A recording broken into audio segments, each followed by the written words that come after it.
Ang statement po na yon na peke po ang war on drugs ni Duterte noong nakarang administrasyon.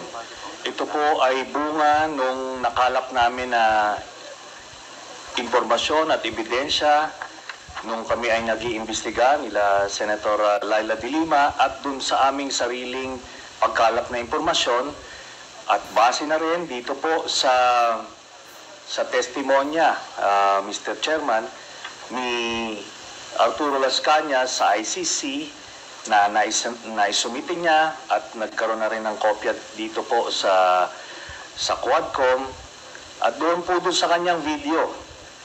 Sinabi niya po na ginagamit lang ang war on drugs ni Duterte para takutin ang sambayan ng Pilipino at takutin ang iba't ibang sektor ng lipunan para hindi siya paghinalaan dun sa kanyang sariling involvement sa illegal drugs. Kaya nga siya na-mention po na siya ang Lord of all drug lords. Ito po ay sinabi niya na mga kasabwat ni Duterte ay sina Michael Yang, Charlie Tan, Sammy Uy. At ito po si Michael Yang ay ayon mismo sa report ni Colonel Asierto na dating Deputy Director of the Drug Enforcement Group of the Philippine National Police. Sinumite niya yung report tungkol sa involvement ni Michael Yang. Dito naman po, dun sa sinasabi niyo po, Mr. Chairman, na si Jimmy Guba na Customs Intelligence Police, sinasabi niya na si Michael Yang ang involved doon sa magnetic lifters na shipment. Ngayon po, lahat po yan ay nakalap namin. Pero ngayon po, kung dahil po doon, tinignan namin kung ano yung ebidensya na pwede naming malink ito.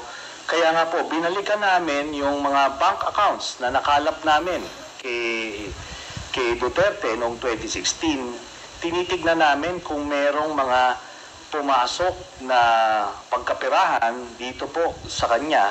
At doon nga po kami nakakita ng mga deposito sa sa mga accounts ni Duterte galing po dito po sa grupo ng mga drug lords na ito. At kung papayagan po, Your Honor, meron po akong PowerPoint presentation para po makita po nila kung ano yung sinasabi ko na money trail, paper trail dito po sa drug proceeds ni Mr. Duterte and his family. How many minutes will be your presentation? Ano lang po yan, 5 slides lang po ito. Pero I will focus on the last slide lang ho. Sige, Mr. Chairman. Sige, go ahead, Mr. Trillanes. So, ito po ang sige, dun po sa mga unang slides muna. Ayan. So, ito po yung mga bank accounts na nakalap ko po ito noong 2016. Tapos ito po ay na-validate na ng Ombudsman na kaparehas nga nung naisumite ng AMLAC sa kanila. Kaya ano po tayo, kumpiyansa po tayo sa provenance nitong dokumentong ito. So, sige po, next slide. Ito po yung mga iba't ibang mga pumasok na pagkapirahan kay accounts ni Duterte. Tapos, sige po, next slide. Ayan. So, ang total po ng mga credits na pumasok ay 2.4 billion, no? Ngayon, kung ano talaga yung actual total, malalaman po natin yan pagka binuksan po yung accounts. Ngayon po ito, no? Ang pagkakamali po ni Mr. Duterte nung nagtatago siya ng pagkapirahan, ay ginawa niyang joint account yung kanyang anak na si Vice President Sara Duterte. Kaya ito po ay alam po naman natin na exempted sa bank secrecy law ang impeachment. So lalabas po yan lahat. Sige po, next slide. Ito po yung last slide No. Dito po, meron po, ito pong mga transactions na ito, meron pong kay Vice President Sara, meron po kay Duterte, meron po kay Baste Duterte, meron kay Pulong Duterte, at meron po kay Hanilet Abansenya. Ito pong mga ito ay mga managers checks under their name na ang origin po ng account ay yung isa dun sa mga drug lords na minention ni Las Cañas na si Sammy Uy. Ito po, ano ito? Siguro noong mga panahon na yan, 2011 to 2013, medyo kumpiyansa sila sa kanilang mga gawain, kaya may physical na checks, no? Pero after that, ang mga deposito diretso na sa account, so wala nang paper trail. Pero makikita natin dito yung pattern po, Mr. Chairman. Nagdidibidendo yung drug lord dun sa pamilya nila Duterte tuwing October at April, no? Kaya sunod-sunod po yan. And by the way, makikita po natin si Vice President Sara, meron po siyang 2 checking in-encash dyan under her name, manager's checks. Tapos ito po ay while she was mayor, no? Kaya yan ay direct bribery, no? Tapos proceeds of the illegal drug trade. Ito po ang naging pruweba natin. Kaya nung cross match po namin yung dokumento na kuha namin at dito sa mga personalidad na minention po ni Arturo Las Cañas, na-confirm namin yung kanya istorya. Nakita niyo po dyan, si Duterte, pareha sila ng amount na in-encash, no? Tapos, itong mga anak, sila Baste Duterte, ayan po, tagte 10 million every 6 months. Kay Pulong Duterte, meron din. Ngayon po, lahat ito ay hawak yan ng mga bangko mismo. Meron silang physical copy, meron silang soft copy netong mga sinasabi na ito. Kaya hindi po yan pwedeng i-deny lang kasi alam naman natin yung mga estilo ni Duterte, magka-admit konti pero magde-deny to confuse everyone. Pero ito po yung smoking gun, Mr. Chairman. So, yan po, we concluded na peke talaga ito. Ginagawa niya yung war on drugs para proteksyonan niya yung sindikato niya na sina Michael Yang, Sammy Uy at Charlie Tan. So, kaya po nung sa Davao pa lang pinapatay po nila yung kompetensya. Tapos nung sila na ang presidente, ginawa nilang National Death Squad, yung nangyari. Tapos si Leonardo nga po yung ginawa niyang point person. Tapos yung drug list na sinasabi ni Duterte, merong legitimate mga personalities doon, galing doon sa mga iba't ibang ahensya. Pero pag may kailangan silang isingit na mga kalaban nila sa drug business, sinisingit po nila doon. Kaya nga may mga tinutumba na mga involved din sa illegal drugs kasi kompetensya nila yon sa distribution. Kaya yan po lahat na yan ay napagtagpi-tagpi namin. So, kaya that would explain kung bakit protektado si Michael Yang kahit na may report itong si Colonel Acerto. Tapos hindi lang po yan, nung nilabas po yung report na yon, sa sobrang pagproteksyon nila kay Michael Yang, yung mismong gumawa ng investigasyon, yun yung gustong ipapatay at sinampahan ng kaliwat kanang kaso. Kaya makita natin dun sa mga drug lord na hindi kasabwat sa sindikato ni Duterte, porsigido siyang patayin. Pero doon sa kanilang grupo, itong mga ito na mention, Michael Yang, Charlie Tan at Sammy Oy, protektado hanggang ngayon. Ni nga si yung PDEA director ni Duterte na si Wilkins Villanueva, ni hindi nga masama sa drug list hanggang after noong 2022 si Michael Yang. Yun po ang dahilan kasi binilin po sa kanya yan ni Duterte. Salamat po. Mr. Chair, Yeah, please proceed, Congressman Teves. may I Mr. ask Chairman. the former President kung alam niyo po ba na kinasuhan po ni former Senator Trillanes sina Congressman Paulo Duterte, Attorney Mans Carpio for drug smuggling? Hindi ho. Pero kung totoong drug smuggling man sila, they should be prosecuted in court. And if convicted, they should serve sentence in jail. Hindi ko pipigilan yan. Kung kung totoo. Ngayon, yung narration dito ni ko kilala itong taong to, forgot his name. Your Honor, if there is an iota of truth, ayuta lang, baski konti lang, you can find out, may nilagay siya ng record. Now, I'm willing to execute an affidavit or kayo na lang to summon the banks or someone to my waiver. Kung may totoo lang maski isa, I will hang myself in front of you. You can summon, I will sign a waiver, all banks. Pati yung World Bank ng Amerika, kung may isang totoo lang nakiting, I will resign and I will ask my daughter to resign and everybody in the family. That is my guarantee.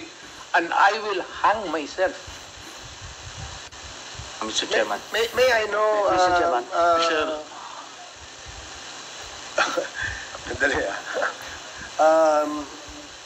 sige, sorry, Congressman Paduano, sige, you and then Congressman Teves, and then I will allow you, Senator Trillanes, after the two members have spoken. Yes, Congressman Thank Paduano. you, Chairman, with the indulgence of Congressman Teves. Ganito lang po, because Senator Trillanes presented yung mga bank accounts. May I ask this good former Senator, how did you acquire these documents, bank documents? Nung campaign po noong 2016, meron pong nag-abot sa aming opisina na ang pangalan po niya ay Joseph De Mesa, in-identify niya. So sinabi niya, meron siyang mga dokumento na pwede namin tignan. So, kampanya po yon, hindi po namin nabigyan ng atensyon until siguro a few weeks after, nakita ko po, yun pong nandoon, iba't ibang accounts. Then, chinek namin, binalidate po namin kung totoo yun, no? So, may mga nagdeposito po na doon sa iba't ibang accounts ni Duterte. Tapos, totoo nga, legitimate po. Then, nung kampanya, nilabas ko po ito at inamin mismo ni Duterte na totoo daw kasi una, dinideny po nung kanyang spokesman, but eventually, nung na-corner na siya, inamin niya, no? Tapos, hinamon din niya po kami na magbibigay din siya ng waiver. It's the very same bill na sinasabi niya ngayon, o bluff na sinasabi niya.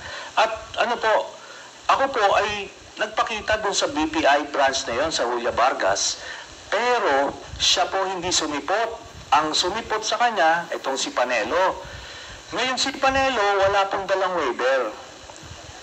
Ang nilabas niya, special power of attorney na may specific conditions. Ngayon po, natapos na lahat yung kampanya, presidente na siya, ni Ay ni Oy, wala na po nangyari doon. Kaya ito po, inadmit niya na yung mga dokumento na yan. Inadmit niya na yan, no? And let me just comment a bit, Mr. Chairman. Kasi yung sinasabi niya, in relation dun sa case na final ko kay Pulong tsaka kay Mans Carpio, sabi niya, i-file daw sa korte at harapin nila. Pero yung mga libo-libong mga pinagpapatay never got that privilege of the due process. Pagka wala ka sa grupo niya, hindi ka sa sindikato niya, protektado ka, kailangan mag-file sa korte. Pero pagkakaribal ka at ordinaryong Pilipino ka, tutumba ka. Yun lang po, Mr. Chairman. Man, can I have my follow-up question? You have the floor, Congressman Paduano. Former Senator Trillanes testified that that document was not acquired legally. It was just given to him. And with that, Mr. Chairman, though you might appreciate that bank records, but for me, Mr. Chairman, I am not a lawyer. But with regards to how authentic is the bank documents being presented to us by former Senator Trillanes, we must ask the AMLA, Mr. Chairman. So, with that, Mr. Chairman, unless Senator Trillanes can present to us another document that that bank records came from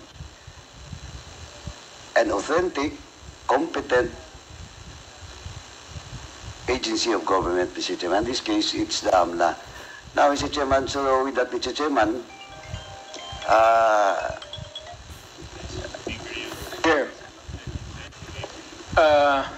This is a very serious accusation. So, Mr. Chair, Mr. Chair, Congressman point of order. Paduano has asked the floor, but with the Yes. indulgence of No, I think the chairman has ruled a while ago the sequence of those people present in this hall to answer. okay. I think we must follow that, Mr. Chair. Thank you for reminding the chair, Congressman Acop. Now, Congressman Paduano, please proceed if that is your last. I am sorry, I thought that you were tapos na. Thank you, Mr. thank President. you, Mr. President. Anyway, Mr. President, now with that, Mr. Chairman, and the former President has, a while ago, has a commitment to waive his right with regards to all the bank accounts that was mentioned by former Senator Trillanes. Now, Mr. Chairman, pwede naman parallel yan. AMLAC, at the same time, yung waiver if the former President will sign a waiver with regards to all those bank accounts. Thank you, Mr. Chairman. I will sign it, the document tomorrow, and I will hand it kasi magagawin pa ng abogado. But I said, if there is an iota of totoo yung sinasabi, I will hang myself in your presence. I will invite you all to be a witness. Okay, thank you, Mr. Chairman. Congressman Paduano. Si Congressman Bong Teves, and then I will allow former Senator Trillanes after Congressman Bong Teves. Thank you, Mr. Chair. This is my last question. Siguro naman, first, Mr. President, lahat po na tinanong ko po sa inyo ay galing po yan kay Mr. Jimmy Guban. Not for me. At kasi po ay na-invite na natin siya rito bilang isa sa mga resource person sa mga naunang hearings. And then, may I ask Mr. President, for my last question, given na po na na-acquit si former Senator Laila de Lima sa mga kaso niya tungkol sa drugs, as now, Mr. President, naniniwala pa rin po ba kayo na si former Senator de Lima ay queen of all drugs lords? Sir, I go by what is the reality of the day. Pag sinabi ng korte, inosente si De Lima, inosente si De Lima. Wala tayong magawa dyan. Kung magsabi ang korte, guilty si Duterte, wala rin kayong magawa dyan. That's democratic process.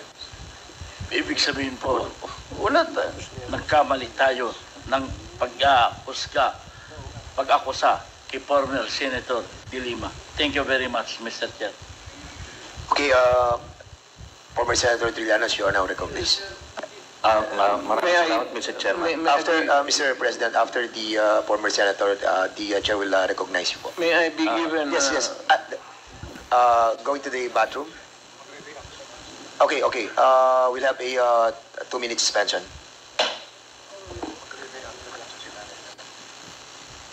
I'm sorry. Hearing assume. Mr. President, you will be reacting to the Yes, sir. query. Sabi, De Lima na quit? Yes, ang tanong natin kanina is, ang na-quit mo si si Senator De Lima at sinasabi po ni former President na kung ano ang hatol ng batas ay 10 ang masusunod. Ibig sabihin, nagkamali po ba ang ating dating Pangulo sa pag-akusa kay former Senator De Lima na siya ay isa sa mga queen ng drug lord? Sir, saan mo narinig yan? Bigyan mo ako ng kopya. Saan mo narinig yan? A recording or a newspaper. Pangalawa, sir, nakalimutan ko na tuloy ang sabihin.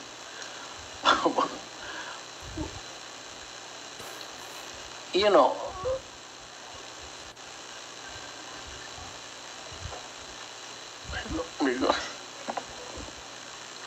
Do you need, Mr. President, a moment to... I'm just collecting my mind, sir. Okay, go ahead. Naipon na kasi. We'll give you time, Mr. President. For the meantime, the Chair would like to recognize... May I Yes, ask sir. for a recess of just 1 minute? Yes, we'll give you a 2-minute suspension. Mr. President, Yes, Your Honor.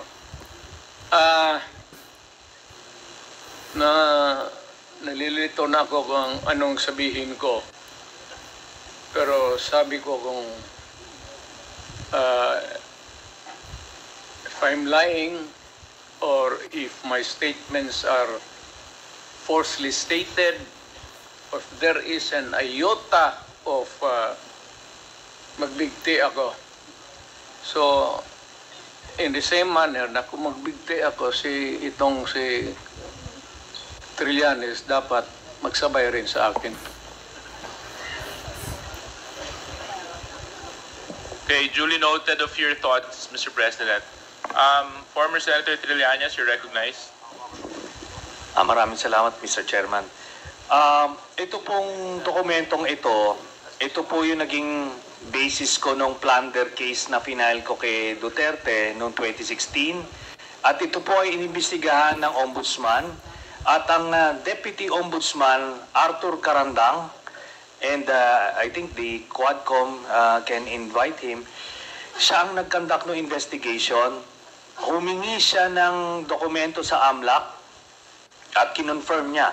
And because of that, tinanggal ni Duterte si Deputy Ombudsman. Now, aside from that, so pwede natin, suggested by Chairman Paduano, na yung AMLAC mismo, unless,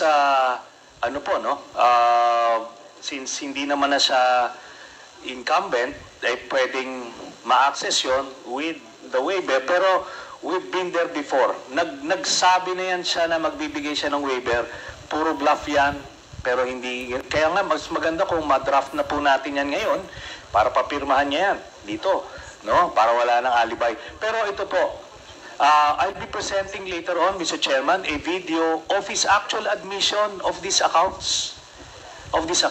No? So, ito naman pong mga cheque na in-encash, in-extract lang namin from that long list. Mga managers checks po yan, hindi nawawala sa system po yan. And later on, exempted sa impeachment cases, kaya pwede po lumabas yan ipepresenta po yan. That's the smoking gun ng proceeds of the illegal drug trade ng Duterte crime family. Salamat po, Chair. Thank you very much, Sir, I have to Senator respond Trillanes. to it. This Former guy President, is with all due respect, I'll have to follow the rules. Yeah. I will give you time later, Mr. President. I will give you time later. Just so that we can put to rest this issue of waivers, because it's been going back and forth. Will the former president be okay that if we draft the waiver now, that it be signed today instead of tomorrow? Will you be fine with that, Mr. President? Anong kapalit, sir? Hindi. Sampalin ko siya sa publiko. Hindi. Wala naman. Ngayon na. Wala pong ganunan. Chairman. I'll give you, sasampalin ko sa Chairman. Session suspended. Session suspended.